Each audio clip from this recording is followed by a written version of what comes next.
Text 4. Translation. Now please hear my brief description of this field of activity and how it is constituted, what its changes are, whence it is produced, and who that knower of the field of activities is, and what his influences are. Purport. The Lord is describing the field of activities and the knower of the field of activities in their constitutional positions. One has to know how this body is constituted, the materials of which this body is made, under whose control this body is working, how the changes are taking place, where from the changes are coming, what the causes are, what the reasons are, what the ultimate goal of the individual is, and what the actual form of the individual soul is. One should also know the distinction between the living entity, individual living soul and the supersoul, the different influences, their potentials, etc.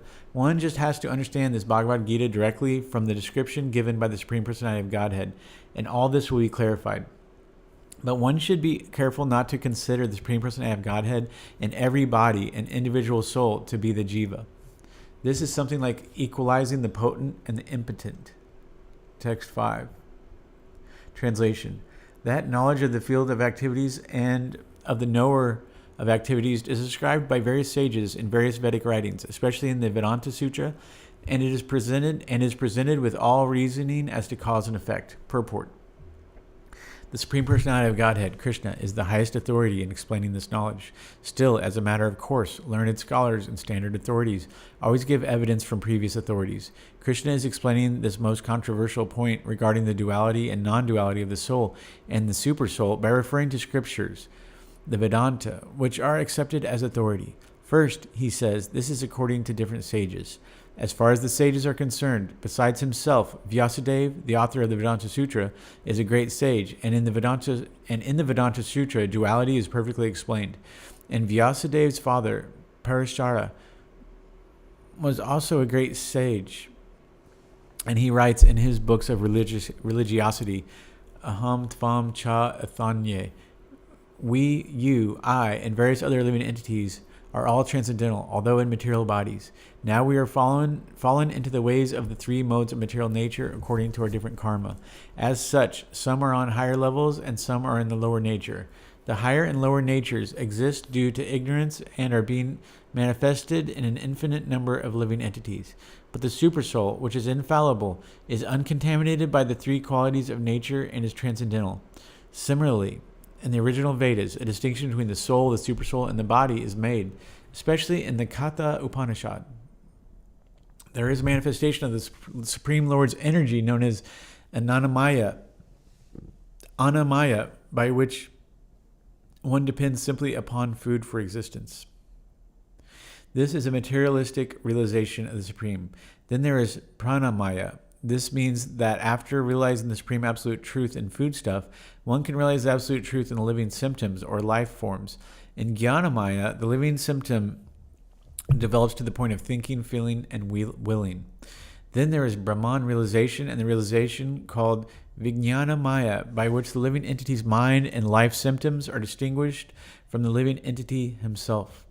The next and supreme stage is Anandamaya, realization of the all-blissful nature. Thus there are 5 stages of Brahman realization, which is called Brahman Pucham. Out of these, the first 3, Annamaya, Pranamaya, and Jnanamaya, involve the fields of activities of the living entity. Transcendental to all these fields of activities is the Supreme Lord, who is called Anandamaya. In the Vedanta Sutra, also, the Supreme is called Anandamayo Vyasat. The Supreme Personality of Godhead is by nature full of joy, and to enjoy his transcendental bliss, he expands into Vijnanamaya, Pranamaya, Jnanamaya, and Annamaya. In this field of activities, the living entity is considered to be the enjoyer, and different from him is the Anandamaya. That means that if the living entity decides to enjoy, in dovetailing himself with the Anandamaya, then he becomes perfect. This is the real picture of the Supreme Lord, as supreme knower of the field, the living entity, as subordinate knower, and the nature of the field of activities.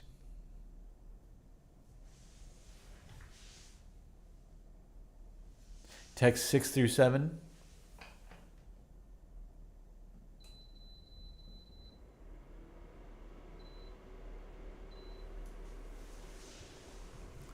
Translation.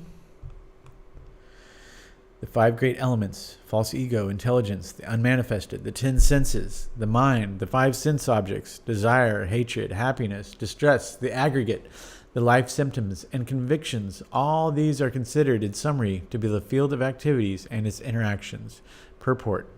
From all the authoritative statements of the great sages, the Vedic hymns, and the aphorisms of the Vedanta Sutra, the components of this world are earth, water, fire, air, and ether. These are the 5 great elements, Mahabhuta. Then there are false ego, intelligence, and the unmanifested stage of the 3 modes of nature. Then there are 5 senses for acquiring knowledge: the eyes, ears, nose, tongue, and touch. Then 5 working senses: voice, legs, hands, the anus, and the genitals. Then, above the senses, there is the mind, which is within and which can be called the sense within. Therefore, including the mind, there are 11 senses altogether. Then there are the 5 objects of the senses: smell, taste, warmth, touch, and sound. Now, the aggregate of these 24 elements is called the field of activity. If one makes an analytical study of these 24 subjects, then he can very well understand the field of activity. Then there's desire, hatred, pleasure, and pain, which are interactions, representations of the 5 great elements in the gross body. The living symptoms, represented by consciousness and conviction, are the manifestation of the subtle body, mind, ego, and intelligence. These subtle elements are included within the field of activities. The 5 great elements are a gross representation of the subtle false ego. They are a representation in the material conception. Consciousness is represented by intelligence, of which the unmanifested stage is the 3 modes of material nature.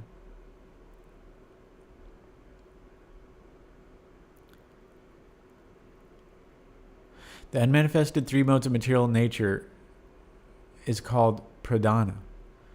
One who desires to know the 24 elements in detail along with their interactions should study the philosophy in more detail. In Bhagavad-gita, a summary only is given. The body is the representation of all these factors, and there are changes of the body, which are 6 in number. The body is born, it grows, it stays, it produces byproducts, then begins to decay, and at the last stage it vanishes. Therefore, the field is a non-permanent material thing. However, the kshetranya, the knower of the field, its proprietor, is different. Text 8 through 12, translation.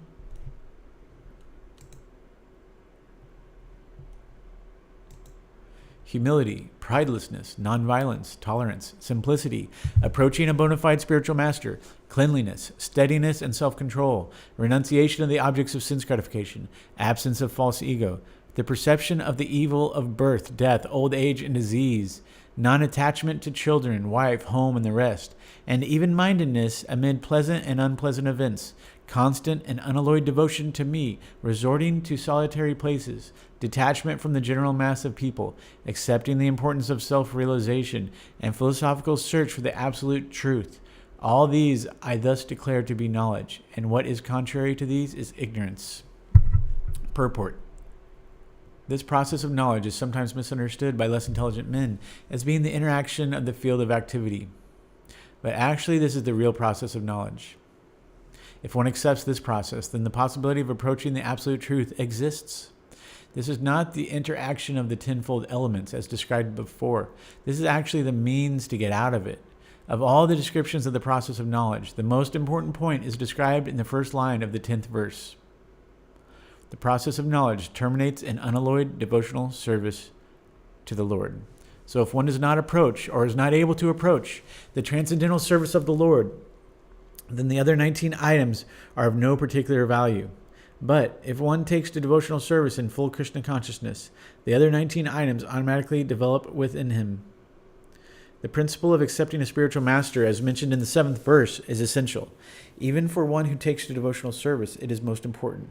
Transcendental life begins when one accepts a bona fide spiritual master.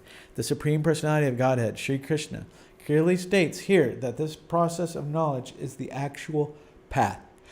Anything speculated beyond this is nonsense. As for the knowledge outlined here, the items may be analyzed as follows. Humility means that one should not be anxious to have the satisfaction of being honored by others. The material conception of life makes us very eager to receive honor from others, but from the point of view of a man in perfect knowledge who knows that he is not this body, anything, honor or dishonor, pertaining to this body is useless. One should not be hankering after this material deception. People are very anxious to be famous for their religion, and consequently, sometimes it is found that without understanding the principles of religion, one enters into some group which is not actually following religious principles, and then wants to advertise himself as a religious mentor. As for actual advancement in spiritual science, one should have a test to see how far he is progressing. He can judge by these items. Nonviolence is generally taken to mean not killing or destroying the body, but actually nonviolence means not to put others into distress.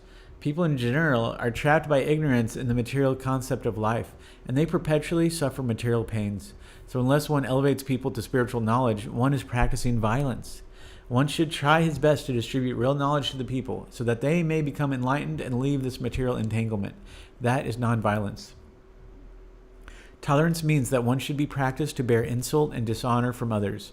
If one is engaged in the advancement of spiritual knowledge, there will be so many insults and much dishonor from others. This is expected because material nature is so constituted.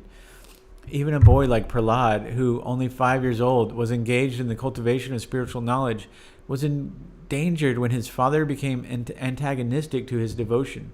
The father tried to kill him in so many ways, but Prahlad tolerated him.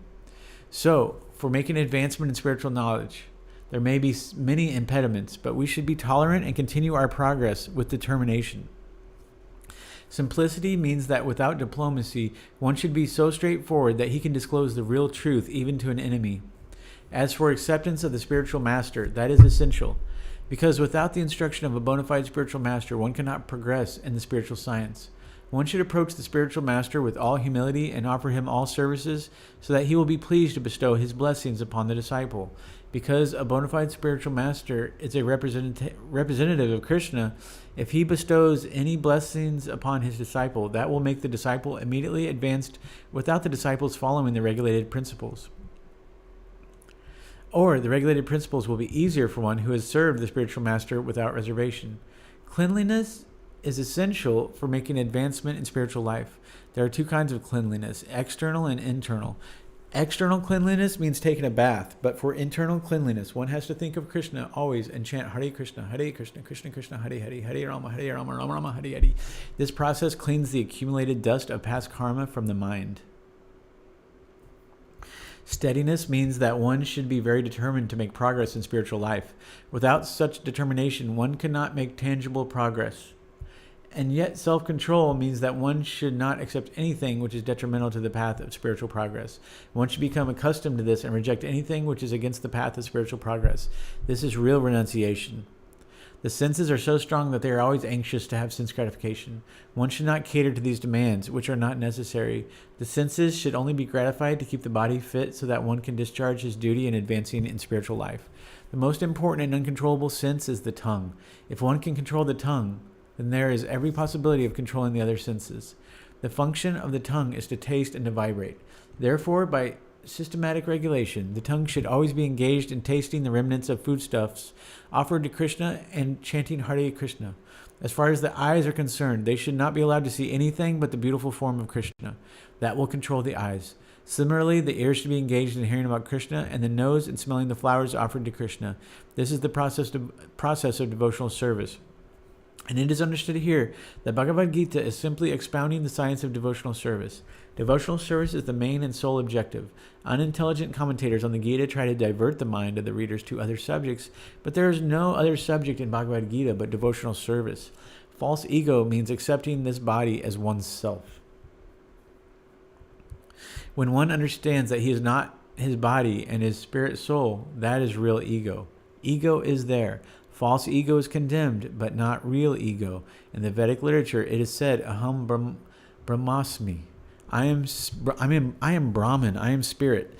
This I am, the sense of self, also exists in a liberated stage of self-realization. This sense of I am is ego, but when the sense of I am is applied to this false body, it is false ego. When the sense of self is applied to reality, that is real ego. There are some philosophers who say we should give up our ego, but we cannot give up our ego because ego means identity. We ought, of course, to give up the false identification with the body. one should try to understand the distress of accepting birth, death, old age, and disease. There are descriptions in various Vedic literatures of birth. In the Srimad Bhagavatam, the world of the unborn, the child's stay in the womb of the mother, its suffering, etc., are all very graphically described. It should be thoroughly understood that birth is distressful. Because we forget how much distress we have suffered within the womb of the mother, we do not make any solution to the repetition of birth and death. Similarly, at the time of death, there are all kinds of sufferings, and they are also mentioned in the authoritative scriptures. These should be discussed. And as far as disease and old age are concerned, everyone gets practical experience. No one wants to be diseased, and no one wants to become old, but there is no avoiding these. Unless we have a pessimistic view of this material life, considering the distresses of birth, death, old age, and disease, there is no impetus for our making advancement in spiritual life. As for detachment from children, wife, and home, it is not meant that one should have no feeling for these. They are natural objects of affection, but when they are not favorable to spiritual progress, then one should not be attached to them. The best process for making the home pleasant is Krishna consciousness. If one is in full Krishna consciousness, he can make his home very happy, because this process of Krishna consciousness is very easy. One need only chant Hare Krishna, Krishna Krishna, Hare Hare, Hare Rama, Rama Rama, Hare Hare. Accept the remnants of foodstuffs offered to Krishna. Have some discussion on books like bhagavad-gita and Srimad Bhagavatam, and engage oneself in deity worship. These four will make one happy. One should train the members of his family in this way. The family members can sit down morning and evening and chant together Hare Krishna, Krishna Krishna, Hare Hare, Hare Rama, Rama Rama, Hare Hare. If one can mold his family life in this way to develop Krishna consciousness, following these four principles, then there is no need to change from family life to renounced life. But if it is not congenial, not favorable for spiritual advancement, then family life should be abandoned. One must sacrifice everything to realize or serve Krishna, just as Arjuna did. Arjuna did not want to kill his family members, but when he understood that these family members were impediments to his Krishna realization, he accepted the instruction of Krishna and fought and killed them. In all cases, one should be detached from the happiness and distress of family life, because in this world, one can never be fully happy or fully miserable. Happiness and distress are concomitant factors of material life. One should learn to tolerate, as advised in Bhagavad-gita. One can never restrict the coming and going of happiness and distress, so one should be detached from the materialistic way of life and be automatically equiposed in both cases. Generally, when we get something desirable, we are very happy, but when we get something undesirable, we are distressed. But if we are actually in the spiritual position, these things will not agitate us. To reach that stage, we have to practice unbreakable devotional service. Devotional service to Krishna without deviation means engaging oneself in the 9 processes of devotional service: chanting, hearing, worshiping, offering respect, etc., as described in the last verse of the 9th chapter. That process should be followed. Naturally, when one is adapted to the spiritual way of life, he will not want to mix with materialistic men. That would go against his grain. One may test himself by seeing how far he is inclined to live in a solitary place without unwanted association. Naturally, a devotee has no taste for unnecessary sporting or cinema going or enjoying some social function, because he understands that these are simply a waste of time. There are many research scholars and philosophers who study sex life or some other subject, but according to Bhagavad-gita, such research work and philosophical speculation have no value. That is more or less nonsensical. According to Bhagavad-gita, one should make research by philosophical discretion into the nature of the soul. One should make research to understand that what the self is, what the self is concerned.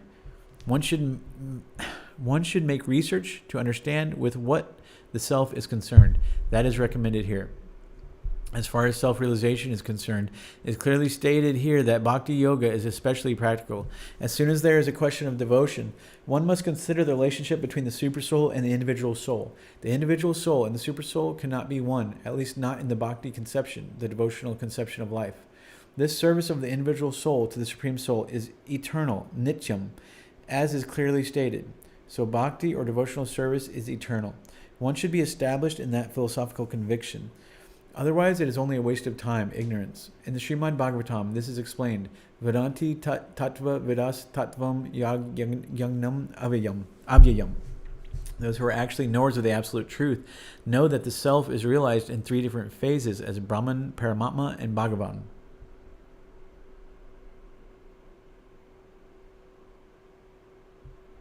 Bhagavan is the last word in the realization of the absolute truth. Therefore, one should reach up to that platform of understanding the Supreme Personality of Godhead and thus engage in the devotional service of the Lord. That is perfection of knowledge. Beginning from practicing humility up to the point of realization of the Supreme Truth, the Absolute Personality of Godhead, this process is just like a staircase beginning from the ground floor up to the top floor. Now, on this staircase, there are so many people who have reached the first floor, second floor, third floor, but unless one reaches the top floor, which is the understanding of Krishna, he is at a lower stage of knowledge. If anyone wants to compete with God and at the same time make advancement in spiritual knowledge, he will be frustrated. It is clearly stated that without humility, understanding is harmful. To think oneself God is most puffed up. Although the living entity is always being kicked by the stringent laws of material nature, still he thinks, I am God, because of ignorance. One should be humble and know that he is subordinate to the Supreme Lord. Due to rebellion against the Supreme Lord, one becomes subordinate to material nature. One must know and be convinced of this truth.